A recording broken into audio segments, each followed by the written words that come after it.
আজকে তো মনে হয় গাইস স্কুটি ভেঙেই যাবে। ছোট স্কুটি আর আমরা বসেছি 3 জন, মানে লোড কত নিয়েছে বুঝতে পারছো। ভেঙে গেলে পয়সা দিতেই হবে এবার। Hey guys, welcome back to my new blog. তো এখন বাজে সকাল 8টা আর আমিও আমার ছাদে উঠে আছি। উঠে বলতে এমনি দাঁড়িয়ে আছি, কি আর করবো, যেহেতু আমাদের কালকে রাতে মেশিন চলেনি, বন্ধ ছিল। তো এমনি এখানে উঠে দেখলাম জল পড়ছে কি পড়ছে না, ওটাই দেখলাম। জল পড়ছে না গাইস, আর ঘজং ঘজং আবার আজকে মনে মেশিনটা চলছে, হলুদের মেশিন। চলো তোমাদেরকে একটু দেখিয়ে দিই। 12 ঘন্টা ডিউটি করার পর মানে ভিডিও বানাতে কি ইচ্ছে করে, কিন্তু তাও আমি বানাচ্ছি। কেন বানাচ্ছি জানো? কারণ আমার ভিডিও বানাতে খুব ভালো লাগে, বা আমি ভিডিও বানাতে প্রচণ্ড ভালোবাসি। তো এই জন্য টাইম বার করে ভিডিও বানানোর চেষ্টা করি, যে না একটুখানি হলেও ভিডিও বানাবো। যেহেতু প্রবাসী জীবন আমাদের, 12 ঘন্টা ডিউটি করার পরও মানে ভিডিও বানাতে খুব ইচ্ছা করে, ওই জন্য ভিডিও বানাচ্ছি। আর আমার ব্যাকগ্রাউন্ড দেখো গাইস, টিনের। এটা হচ্ছে কাজেরই সব কিছু, কাজের জায়গাতেই আছি। তো এখন বাজে সকাল 8টা বাজে, ঠিক আছে। তো কী আর বলবো, দেখো আমার ব্যাকগ্রাউন্ড দেখো গাইস। ব্যাকগ্রাউন্ড থেকে কী হবে, আমি কী বলছি সেটা ইম্পর্টেন্ট গাইস। ভিডিও বানাতে থাকবো, অবশ্যই তোমরা আমাকে সাপোর্ট করবে, ঠিক আছে। তো বুঝতে পারছো 12 ঘন্টা ডিউটি করার পরও ভিডিও বানাচ্ছি, হ্যাঁ। তো আর কী করবো বলো গাইস, তাও মানুষে না মনে করে যে খুব সহজ, মনে করে এটা কোনো ব্যাপার নয়, আবার উপর থেকে সাপোর্ট করতে যায় না, মানে তাহলে বুঝতে পারছো কতটা খারাপ লাগে। সেরকম কিছু নয়, চলো গাইস, চেষ্টা করলে অনেক কিছু হবে। এটাকে কুলার বলা হয় গাইস। এটা ঠান্ডা হাওয়া দেয়। ঠান্ডা হাওয়া এই কারণে দেয়, ধানকে ঠান্ডা করে। যখন ধান বেশি গরম মানে স্টিম টেম্পারেচারে গরম হয়ে যায়, তখন ধানটাকে ঠান্ডা করে। আর আমার ফ্ল্যান তো গাইস বন্ধই আছে, শুধু ওদেরটা একটু চলছে, ধান ঠান্ডা করছে, ওই জন্য এখন চালু আছে। আর চলো তোমাদেরকে আমাদের ধানের বলছে হলুদের মেশিনটা একটু দেখায়। ঘজং ঘজং করে আওয়াজ হয়ে যাচ্ছে গাইস সকাল সকাল। আমি কত দূরে আছি, মেশিনটা কত দূরে আছে, তাও মানে হাওয়ার সাহায্যে মানে হলুদের গুঁড়োগুলো নিঃশ্বাস নিচ্ছে, তো তাও নাকে চলে আসছে। মানে বুঝতে পারছো মানে কতটা টেম্পার। রাত 9টা থেকে সকাল 9টা পর্যন্ত গাইজ ডিউটি করতে হয় নাইটে, পুরো একভাবে জেগে থাকতে হয়। আর রুমে এসেই মানে চান টান করেই মানে আপনি মানে ঘুম চলে আসে। ভাবি যে ভিডিও বানাবো, কিন্তু গাইজ ভিডিও বানাতে পারি না। কিন্তু তাও মাঝে সাঝে ওই একটু একটু করে ভিডিও বানানোর চেষ্টা করছি গাইজ। আমাদের আশেপাশের আবহাওয়া দেখতে পাচ্ছ গাইজ। আর আমি এইমাত্র ঘুম থেকে উঠলাম, কি করব, আমি আছি আমার বন্ধু। আরে কি হয়েছে তোর, কথা বলছিস না, চুপচাপ আসছিস কেন, কিছু তো বল। আমার বন্ধু জানি না কি হয়েছে গাইস, কথা বলছে না, মন খারাপ, হয়তো মুড অফ আছে আজকে আমার বন্ধুর।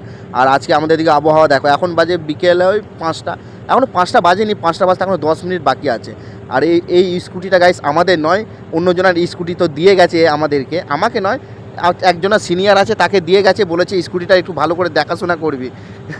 সারাদিন দেখছি শুধু চালিয়ে ঘুরে বেড়াচ্ছে এদিকে ওদিকে, অন্যজনের গাড়ি দেখার জন্য শুধু দায়িত্ব দিয়েছে, কিন্তু আমরা দেখো গাইস চালিয়ে ঘুরে বেড়াচ্ছি এখানে ওখানে। আমার বন্ধু বলছে চো একটু ঘুরে আসি 3 জনা মিলে। আমি বলছি একে গাড়ি লাইসেন্স নেই, যদি ধরে আমি তো 1 টাকাও দেবো না। প্রত্যেকে 3 জনা চেপেছি, আবার বলছে রোডে নিয়ে যাবে। হায়দ্রাবাদের যদি এখানকার পুলিশ ধরে, সত্যি বলছি গাইস জেল তো খাটতে হবে, উপরন্তু অন্যজনের গাড়ি তাকেও আবার পয়সা দিতে হবে, আমি তো 1 টাকাও দেবো না। আমি ওদেরকে বারণ করলাম, দেখ বেশি দূরে যেতে হবে না, যদি আমরা যাই হয়তো আমাদেরকে পুলিশে ধরতে পারে, যেহেতু আমাদের কাছে লাইসেন্স নেই, হেলমেট নেই, অন্যজনের গাড়ি। তাই ওরা গাড়িটা আমাদের এইখানে একটা চায়ের দোকান আছে গাইস, সেখানে লাগিয়ে দিয়েছে। আর এই দেখো আমার হিরো ফেন্ট সুপারস্টার। এখন আপাতত আমরা 4 জনেই আছি এখানে, একটু আমাদের কথাবার্তা চলছে যে গাড়ি নিয়ে আপাতত কে যাবে, একটু সবারই ঘুরতে মানে চালাতে তো আমিও পারি, সবাই পারে, মানে তাও অন্যজনের গাড়ি গাইস ভয়ও লাগছে, যেহেতু কিছু হয়ে গেলে পয়সা তো দিতেই হবে। আমি বলছি না থাক, আমি চালাবো না, যার যা চালানোর ইচ্ছা সে চালাবে, নাহলে যার গাড়ি তাকে বল নিয়ে যেতে। এটা হচ্ছে আমাদের এখানকার মুদিখানা দোকান গাইস। আর এদের বাড়ি হচ্ছে বিহারে, এরা হায়দ্রাবাদে এখানে মুদিখানার দোকান খুলেছে। এখানে সব কিছুই পাওয়া যায়, মানে খাবার থেকে চা থেকে সিঙ্গারা সব কিছু এরা বিক্রি করে। আর লোকও ভালোই হয়, কারণ যেহেতু আশেপাশে যতগুলো রাইস মিল আছে না, সবাই এখানে আসে, আর ধারেও এরা দেয়। আর আমিও অতটা ধার করতে চাই না, আমার বন্ধু গাইস খুব বেশি ধার করে। আমার বন্ধু একটু জানি না ওর মানে এই ছেলেটার সাথে খুব মানে খুব বন্ধুত্ব। এই ছেলেটাও আমাদের রুমে আসে মাঝে সাঝে, গেম খেলে আমাদের ফোন নিয়ে, আবার বলে যে তোদের সাথে ভিডিও বানাবো। তো একেও আমি মাঝে সাঝে ভিডিও বানাই এর সাথে। ওই ছেলেটা একটু বদমাইশ আছে, মানে কি বলবো, আমি ভিডিও বানাচ্ছি ও বুঝতে পেয়েছে, উপর থেকে মানে নাটক করছে, মানে কি বলবো, এক্সট্রা বুদ্ধি যাকে বলে। আরে দেখো গাইস সিঙ্গারা থেকে কত কীরা বানিয়ে রেখে দিয়েছে বিকেলবেলাতেই, এগুলো সব গরম গরমই খেয়ে মানে খেতে তো ভালোই লাগে গাইস, সেই মজা। আজকে গাইস আমি ডিমগুলোকে মানে কি বলবো, একদম এমন ভেজেছি না, তেলে পকোড়া হয়ে গেছে, অনেকক্ষণ ধরে ভেজেছি, পকোড়ার মতন হয়ে গেছে গাইস, দেখতে মনেই হচ্ছে না যে এটা ডিম না পকোড়া, ঠিক আছে গাইস কি বলবো। আর আমাদের এইদিকে গাইস দেখো রুটি বানাচ্ছে, আর এইদিকে আমি মানে তরকারি তো বানাবো, তার আগে একটু পেঁয়াজ ভালোভাবে ভাবছি একটু চচ্চড়ি করবে আজকে, ভালোভাবে বানাবো। কারণ সবাই আর কি এরা ঝাল কেউ খেতে চায় না, মানে অনেকজনা কেউ বলে ঝাল খাবো, আবার কেউ বলে ঝাল খাবো না। আমি তো মানে চিন্তায় পড়ে যাই, তাই ভাবছি গাইস নিজের মতন করে একটু রান্না করব আজকে। দেখতে তো গাইস সেই লাগছে, জানি না খেতে কেমন টেস্ট হবে। রান্না পারি না, তাও করছি। প্রথমে ভাবলাম আলুগুলোকে হালকা হালকা যদি তেলে ভেজে নিতাম, খেতে হয়তো আরও একটু টেস্টটা বেড়ে যেত। কিন্তু থাক, ভাবলাম আর অত টাইম নেই গাইস, তাড়াতাড়ি করে রান্নাবান্না করেই আবার ডিউটি যেতে হবে আমাদের। মনে হচ্ছে কালকে গাইস গ্যাস শেষ হয়ে যাবে। এমনিতে গ্যাসের যা প্রবলেম চলছে, জানি না গ্যাস পাবো কি পাবো না। আমাদের মানে ছেলেগুলো কেউ কাকে আমরা মানে সাহায্য করতে চায় না আমাদেরকে। দেখো মানে বসে বসে ফোন ঘাটবে, কিন্তু তা একটু সাহায্য করে দেবে না। আর আমাদের দিকে তো রাত হয়ে গেছে, বেশি দেরি করব না, খাওয়া দাওয়া করে গাইস চলে যাবো এবার ডিউটি। খাওয়া দাওয়া করে গাইস চলে এলাম ডিউটি, আর এখন বাজে 9টা। আজকে তো সারা রাত আমাকে জেগে থাকতেই হবে। আমার তো মনে হচ্ছে আজকে গাইস রাতে অবস্থা খারাপ হয়ে যাবে। আর এটাকে গাইস কুন্ডি বলা হয়। এটা প্রায় এসে ট্যাঙ্কির মতন, জলের ট্যাঙ্কির মতন ধান ভর্তি হবে, তারপর এর ভেতরে সেদ্ধ করা হবে, ভাপাই করা হবে। এরকম প্রায় 18টা এরকম ট্যাঙ্কি আছে গাইস, ধানের ট্যাঙ্কি। আমি তো ট্যাঙ্কিই বলি বেশিরভাগ গাইস।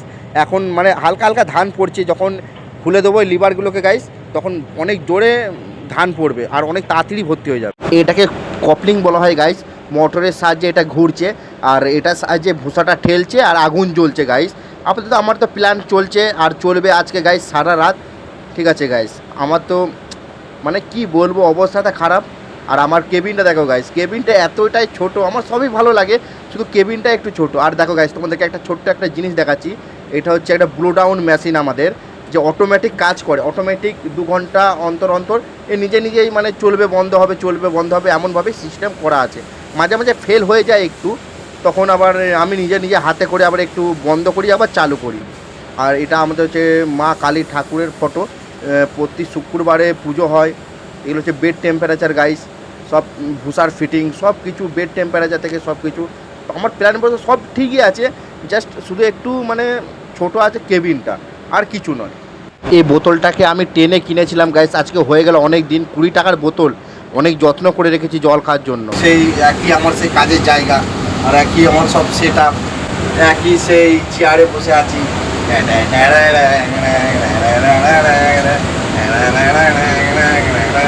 এখান থেকে যাচ্ছি রুমে, আর রুম থেকে আসছি এখানে, মানে কোথায় আর যেতে পারছি না। সোজা এখান থেকে রুম, রুম থেকে কাজের জায়গা, রুম আর কাজের জায়গা করতে করতেই গাইস মানে দিন কেটে যাচ্ছে। ভিডিও বানানোর টাইম পাচ্ছি না গাইস। এই তো রাতভর ডিউটি করব, আবার যাবো রুমে, চান টান করে খাওয়া দাওয়া করে যদি না ঘুমোই, মানে মাথা যন্ত্রণা, শরীর খারাপ, কী করবো গাইস তোমরাই বলো। ঠিক আছে গাইস, তো সব কিছুই দেখছি, তাও ভিডিও বানানোর চেষ্টা করছি গাইস। ঠিক আছে, তো চলো গাইস, আজকে ছোট্ট একটা ব্লগ ছিল। ভিডিও যদি ভালো লাগে অবশ্যই লাইক সাবস্ক্রাইব করে দিও। আবার দেখা হচ্ছে নেক্সট কোনো ভিডিওতে। তোমরা সবাই ভালো দেখো, টাটা, বাই বাই।